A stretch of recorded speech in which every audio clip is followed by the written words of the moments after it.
that you want to do? What we're trying to do is bring back a old approach to family doctors. They'll do house calls on top of clinical visits.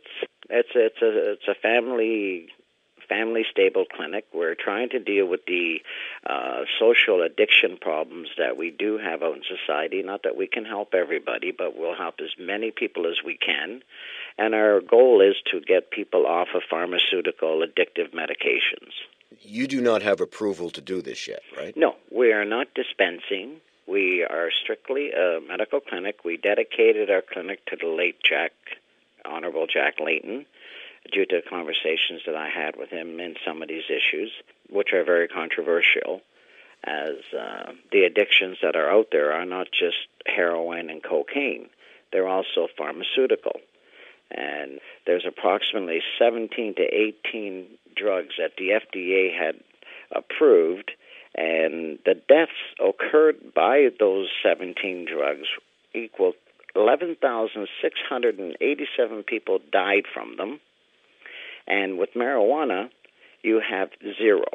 Not one person has died, committed a crime, or has done any kind of harmful damage to themselves and or society.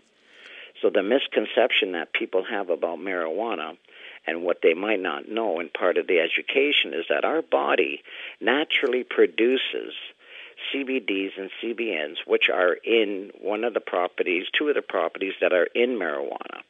The only psychoactive ingredient in marijuana is tetrahydrocannabinoids, which is THC. Now, if you eliminate the THC, you're only putting back into your body what our body naturally produces. So when people, I take it, are getting this misconception construed totally different, because there's nobody looking after the senior citizens. Nobody, I can't see an 80-year-old or a 90-year-old grandfather trying to roll a joint who's riddled with arthritis. So we've developed, for example, an arthritic cream, which is non-addictive, no steroids in it, no cortisone shots are needed, and because of the program, the way it's currently set up, we're not allowed to distribute it to anybody currently. And as it stands, this is not a recreational issue, it's a medical issue. When people talk about legalization, well, it's already legal. You can get it medically. Otherwise, if people think they're going to be able to go to a variety store or a supermarket and pick up, oh, gee, let me walk down this aisle and pick out some pot, that's never going to happen. It's still a Schedule II criminal offense, and legalization will not happen that way. It still would have to be dispensed through proper prescription needs.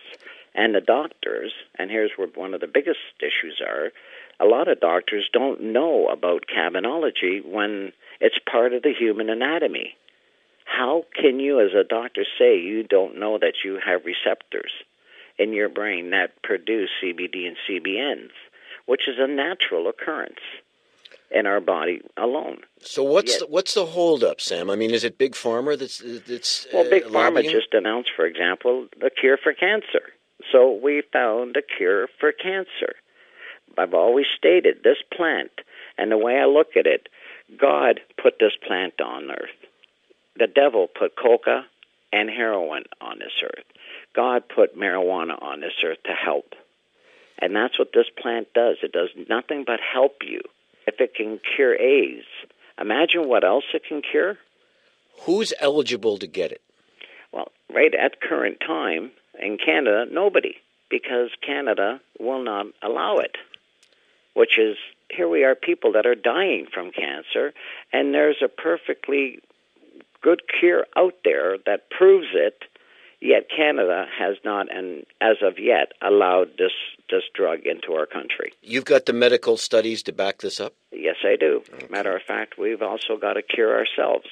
New Age Medical Solutions has a cure, but we have never been able to bring it out, even though it's patent pending. But we've never been able to bring it forward because of the stigma that surrounds marijuana.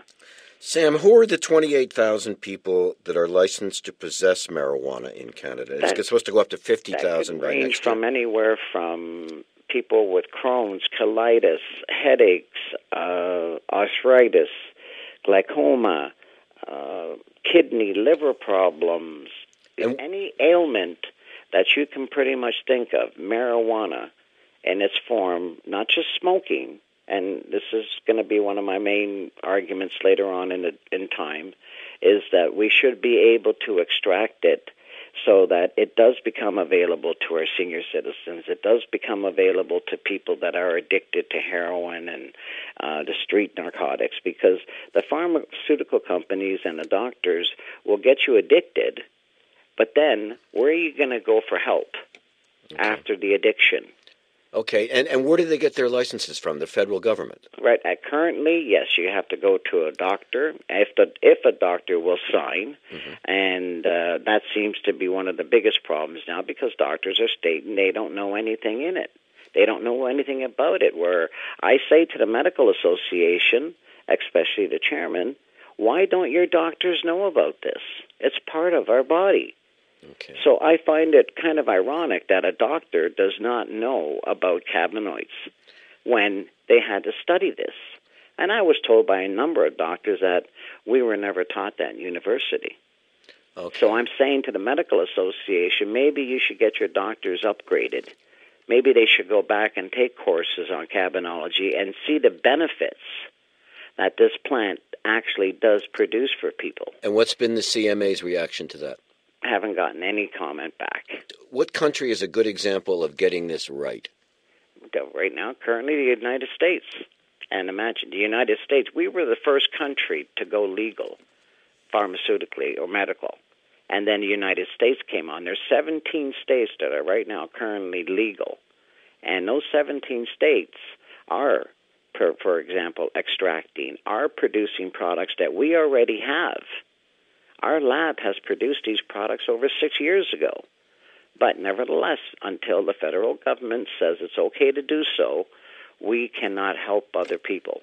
Okay, and the federal government has said what? They've said what? No we're studying the program. We're studying no extraction. So in other words, we cannot extract the ingredients or the properties that are in the plant. I only want the plant so that I can extract the CBDs and CBNs out, and so this way here I can help the 40 and up group. It's not recreational, it's medical, and I'm more or less, our company is more or less looking along the lines, we'll assist anybody and everybody, but primarily our goal is to help the senior citizens that need hip transplants, that need knee transplants, that can't get it because they're too frail or their hearts are going, they won't make it out of the operating room. Yet they have to live with this pain and the addiction that follows it with the pharmaceutical medications that Western medicine, the only thing that's available is like OxyContin, morphine, Demerol, Dilaudid. They're all opiates. Any kind of these opiates, after a 7 to 10 day use, you become dependent. And then when the addiction happens, the mood swings happen, the arguments with the wife, the children, then the separations, divorces, right. And our social net is now being destroyed. What happens next, Sam? Well, what happens next is once our social net starts being destroyed, you have to look at our government and say, what are you doing? Why are you shutting down our schools? Why are you shutting down our hospitals? And when you do things like this, where are these people? When you shut down all the mental institutions, where are they going? Where are they going? You don't have the services to help these people. And by not being able to help them, the Harper government has just kicked them to the curb and said, well, there you go, fend for yourself. We can develop products similar or better than what the States has. So letting billions of dollars slip by their hands is something that's incredible, because of just in the tax revenue alone could have maybe kept that hospital open or that school.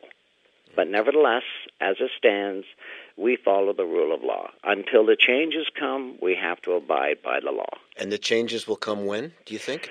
Well, hopefully 214.